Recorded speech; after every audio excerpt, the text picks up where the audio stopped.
Assalamualaikum warahmatullahi wabarakatuh.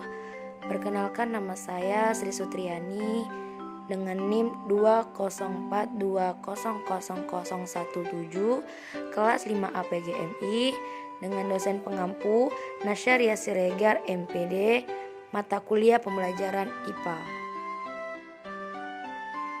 Di sini saya akan menyebutkan tentang model pembelajaran IPA. Model pembelajaran IPA ada 5, yaitu yang pertama model konseptual, lalu yang kedua model kolaboratif, yang ketiga model pembelajaran berbasis pengalaman, lalu yang keempat model siklus belajar, dan yang terakhir yaitu model pembelajaran konstruktivisme.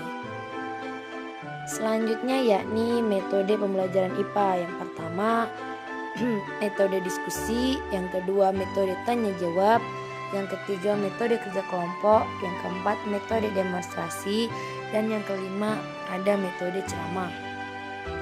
Selanjutnya yakni evaluasi pembelajaran IPA.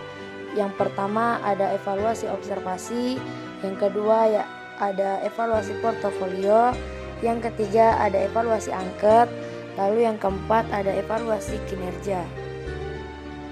Pertama yaitu model konseptual, yakni pembelajaran konseptual adalah konsep pembelajaran yang mendorong guru untuk menghubungkan antara materi yang diajarkan dan situasi dunia nyata siswa, dan juga mendorong siswa membuat hubungan antara pengetahuan yang dimilikinya dan penerapannya dalam kehidupan mereka sehari-hari. Metode yang cocok yakni metode ceramah, karena metode ceramah merupakan suatu metode pembelajaran. Ceramah merupakan cara yang digunakan dalam mengembangkan proses pembelajaran melalui cara penuturan lecturer. Metode ini bagus jika penggunaannya betul-betul disiapkan dengan baik, didukung alat dan media, dan melalui evaluasi portofolio.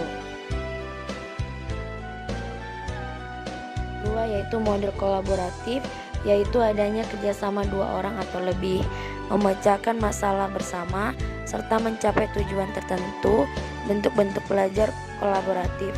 Metode yang cocok yakni metode demonstrasi, karena metode demonstrasi merupakan salah satu metode yang cukup efektif karena membantu siswa untuk mencari jawaban dan usaha sendiri berdasarkan fakta atau data yang benar.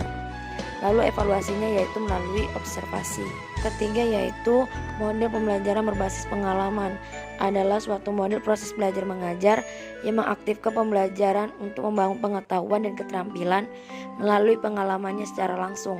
Metode yang cocok yakni metode kerja kelompok, karena metode kerja kelompok atau bekerja dalam situasi kelompok mengandung pengertian bahwa siswa dalam suatu kelas dipandang sebagai satu kesatuan kelompok tersendiri ataupun dibagi atas kelompok-kelompok kecil atau sub-sub kelompok, yaitu dengan melalui evaluasi kinerja.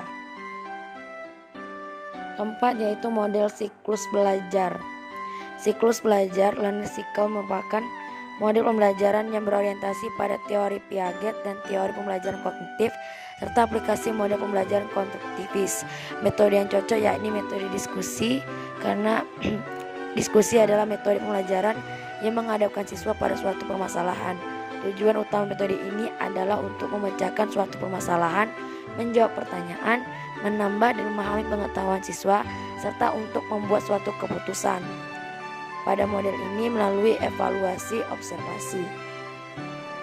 Yang kelima dan terakhir yakni model pembelajaran konstruktivisme. Model pembelajaran konstruktivisme merupakan suatu model pembelajaran di mana seseorang aktif membangun pengetahuannya sendiri. Metode yang cocok yakni metode tanya jawab. Karena metode tanya jawab adalah metode mengajar yang memungkinkan terjadinya komunikasi langsung yang bersifat two-way traffic, karena pada saat yang sama terjadi dialog antara guru dan siswa. Pada model ini melalui evaluasi angket. Media yang saya ambil pada pembelajaran IPA yakni media audio visual. Lalu materinya ciri-ciri makhluk hidup. Ciri-ciri makhluk hidup yang pertama bernapas. Bernapas merupakan proses mengambil oksigen dari lingkungan dan mengeluarkan gas karbon dioksida dari tubuh. Sementara tumbuhan bernapas dengan menghirup karbon dioksida dan mengeluarkan oksigen. Lalu tiap makhluk hidup memiliki alat pernapasan yang berbeda-beda. Contohnya manusia bernapas dengan paru-paru, ikan bernapas dengan insang, burung bernapas dengan pundi-pundi udara, dan lain-lain. Lalu yang kedua, memerlukan makanan dan minuman. Semua makhluk hidup membutuhkan makanan dan minuman. Makanan berfungsi sebagai sumber energi, pertumbuhan, serta mengganti sel tubuh yang rusak. Yaitu bergerak. Manusia dan hewan dapat bergerak dengan memindahkan tubuhnya. Manusia bisa bergerak dengan kaki dan tangan, sementara hewan memiliki banyak macam alat gerak. Misalnya hewan mamalia bergerak dengan kaki, ikan bergerak dengan sirip, dan burung bergerak dengan sayap. Gerak pada tumbuhan cukup terbatas dan hanya terjadi pada bagian tertentu. Lalu yang keempat, ada tumbuh dan berkembang. Setiap makhluk hidup akan mengalami pertumbuhan, baik manusia, hewan maupun tumbuh-tumbuhan akan mengalami pertumbuhan. Pertumbuhan bisa dilihat dari bertambahnya ukuran, tinggi, dan berat. Proses tumbuh berkembang pada hewan hampir sama dengan manusia.